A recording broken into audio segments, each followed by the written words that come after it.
자, 산포 가는 길. 서사갈래의 특성에 따른 형상화 방법을 중심으로 작품을 감상한다. 형상화, 어떻게 표현했는지를 보라는 거고, 문학작품은 구성 요소들과 전체가 유기적인 관계를 맺고 있고 구조물임을 이해하고 문학활동을 한다. 소단원 안내 읽어야 되는데, 이 소단원은 서사갈래의 구성 요소들이, 서사갈래라는 것은 시간의 흐름에 따른 이야기 구성을 얘기하는 거야. 이야기. 시간의 흐름에 따라 이야기가 구성되는 걸 서사라고 하지. 서사갈래가 바로 대표적인 게 소설이 있지. 그 특징을 얘기하는 거고, 구성 요소들이 유기적으로 결합되는 양상과 서사갈래의 형상화 방식을 이해하도록 구성되어 있다. 소설 작품을 통해 주제, 구성, 문체와 같은 소설갈래의 구성 요소들이 서로 결합이 되어 전체 이야기 구조를 만들어 간다는 것을 이해한다. 그리고 사건의 갈등의 양상과 서술의 시점 변화에 따른 차이점에 대해서도 이해를 한번 해보자.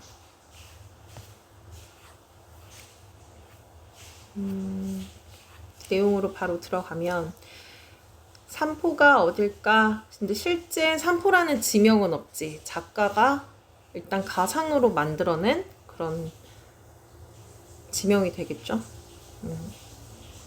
그러면 산포 가는 길 한번 보자. 산포 가는 길은 1970년 산업화 과정에서 고향을 잃고 떠도는 사람들의 삶을 그려내고 있다.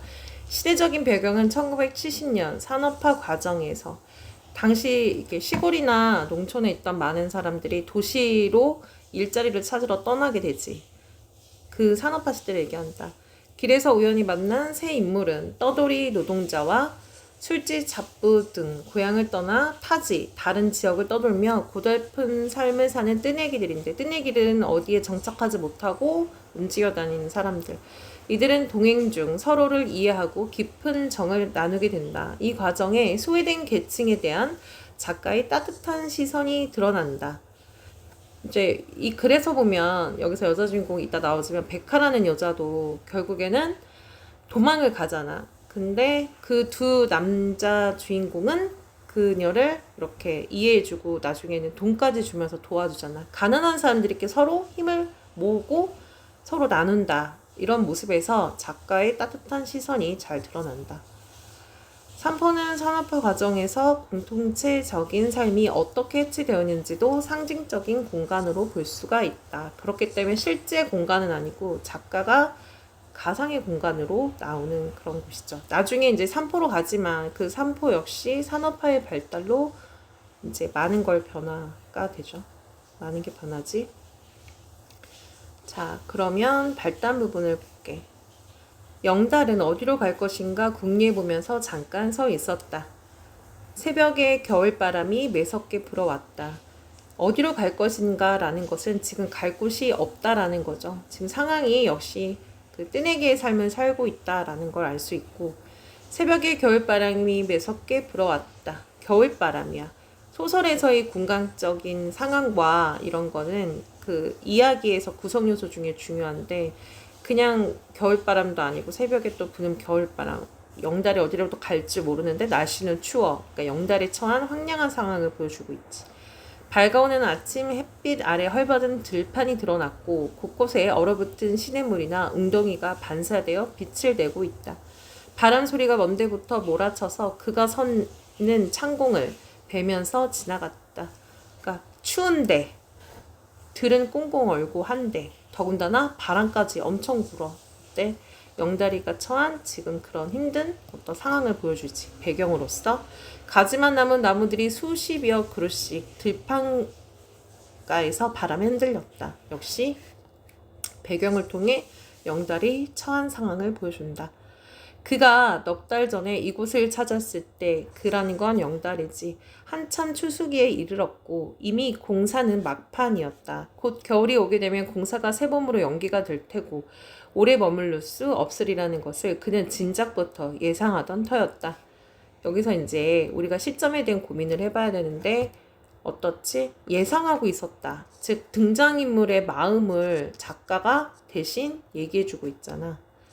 그걸 통해 우리는 뭘 알 수가 있는 거지? 이건 전지적 작가 시점이다 라는 걸 알 수가 있지. 아니나 다를까 현장 사무소가 사흘 전에 문을 닫았고 영다리는 밥집에서 달아날 게만 노리고 있었던 것이었다. 왜? 밥값을 이제 떼어먹고 도망을 가려고 했던 거지.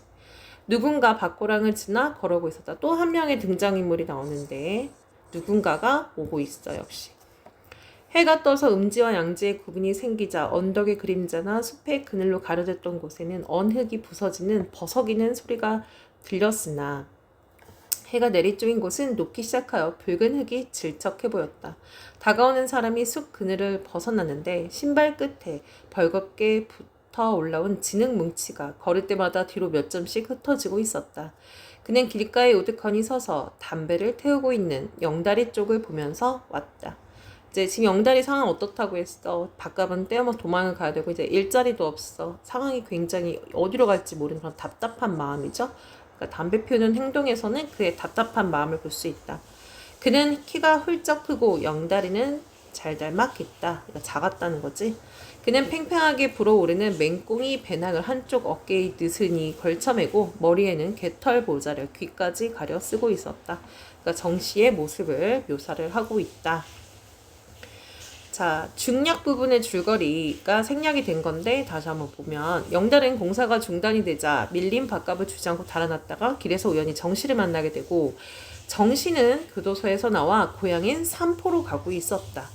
함께 길을 걷던 그들은 국밥집에 들르고 술시중을 들던 백화라는 여자가 도망친 이야기를 듣게 된다. 저게 뭔 소리야? 아우 시끄럽다. 삼포 가는 길에 일단 3명의 인물이 등장을 하는데 영달, 정씨, 백화.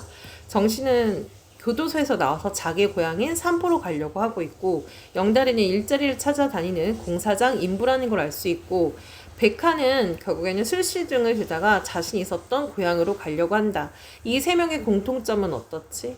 지금 현재 있을 곳이 없어서 여기저기 떠돌아다니는 뜨내기의 삶을 사는 고단한 처지. 아까 작가가 소외계층을 좀 따뜻한 시선으로 바라봤다고 했을 때 그 소외계층이 바로 이들 3명을 얘기하는 거지.